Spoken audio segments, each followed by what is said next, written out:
حضرت سعد بن ابی وقاص رضی اللہ تعالیٰ عنہ کا تعارف۔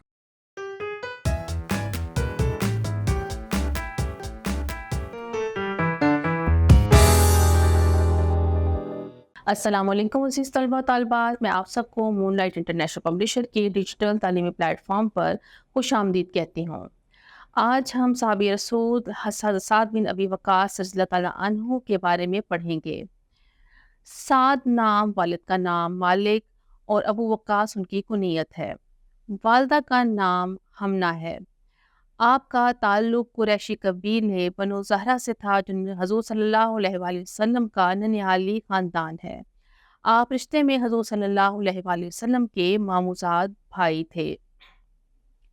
ہجرت مدینہ سے 30 برس پہلے پیدا ہوئے اور پہلی وحی کے 7ویں روز حضرت ابوبکر صدیق رضی اللہ تعالیٰ عنہ کی ترغیب پر مسلمان ہوئے اور عمر بھر نبی کریم صلی اللہ علیہ وآلہ وسلم کے محافظ خصوصی کے فرائض انجام دیے۔ جب آپ کی والدہ کو اس بات کا علم ہوا کہ آپ نے اسلام قبول کر لیا ہے تو نہایت رنجیدہ ہوئیں اور بات چیت اور کھانا پینا سب کچھ چھوڑ دیا۔ چونکہ حضرت سعد بن ابی وقاص کو اپنی والدہ سے بہت محبت تھی، ان کے فرما بردار تھے، اس لیے یہ ان کے لیے بہت سخت آزمائش کا موقع تھا۔ لیکن جو دل ایمان کی لذت سے آشنا ہو چکا تھا وہ پھر کفر و شرک کی طرف کس طرح رجوع کرتا۔ ماں مسلسل 3 دن تک بھوکی پیاسی رہی لیکن بیٹا بھی اسلام پر قائم رہا۔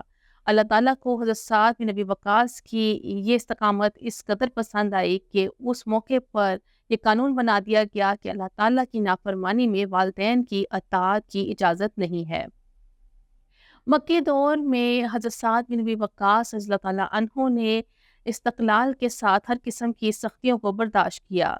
ہجرت کی اجازت ملنے کے پر حضرت سعد بھی دیگر اصحاب اکرام رضی اللہ عنہم کے ساتھ مدینہ منورہ ہجرت کر گئے۔ حضرت سعد بن ابی وقاص خشیت الہی اور محبت رسول صلی اللہ علیہ وسلم اور تقوی بے نیازی اور خاکساری کی جیسی صفات سے متصف تھے۔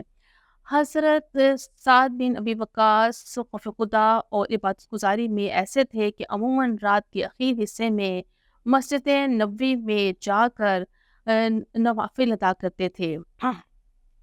حضرت سعد بن ابی وقاص رضی اللہ تعالیٰ عنہ نے تمام غزوات میں حصہ لیا اور حضرت سعد بن ابی وقاص بہادری اور جان بازی کے سب مارکوں میں پیش رہے۔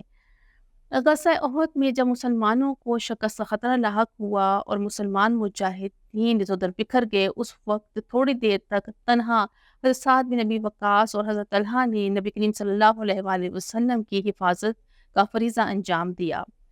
فتح مکہ میں بھی آپ شریک تھے اور غزوہ حنین میں بھی اسی طرح جانصاری اور ثابت قدمی کا مظاہرہ کیا جس طرح غزوہ احد میں کر چکے تھے۔ حجۃ الوداع میں بھی آپ نبی کریم صلی اللہ علیہ وآلہ وسلم کے ہم رکاب تھے۔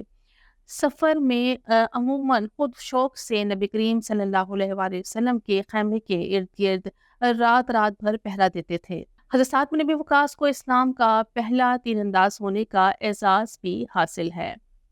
امید کرتی ہوں آج کے لیکچر سے آپ کو حضرت سعد بن ابی وقاص کے بارے میں مختصر معلومات ملی ہوں گی۔ اللہ حافظ۔